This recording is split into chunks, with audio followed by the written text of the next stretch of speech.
Dieu a conçu le sexe et la Bible honore le mariage. Une partie de l'honneur du mariage est la promotion par la Bible de l'abstinence complète avant le mariage. Lorsque deux personnes non mariées ont des rapports sexuels, elles souillent le don sexuel de Dieu.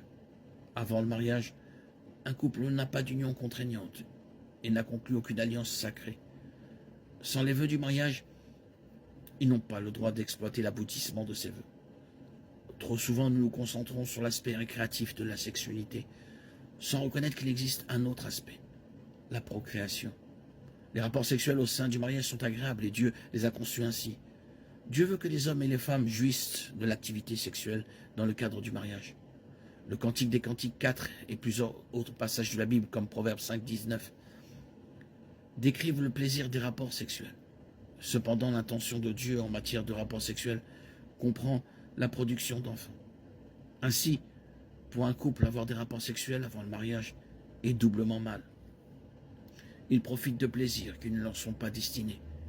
Et ils prennent le risque de créer une vie humaine en dehors de la structure familiale que Dieu a prévue pour chaque enfant. Bien que l'aspect pratique ne permette pas de distinguer le bien du mal, suivre les instructions de la Bible concernant les rapports sexuels avant le mariage serait très bénéfique pour la société. Si le message de la Bible sur les rapports sexuels avant le mariage était respecté, il y aurait beaucoup moins de maladies sexuellement transmissibles, beaucoup moins d'avortements, beaucoup moins de mères célibataires et de grossesses non désirées, et beaucoup moins d'enfants grandissant sans leurs deux parents dans leur vie.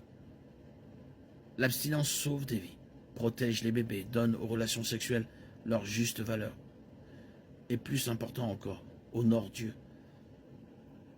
Les relations sexuelles entre un mari et sa femme sont la seule forme de relation sexuelle que Dieu approuve.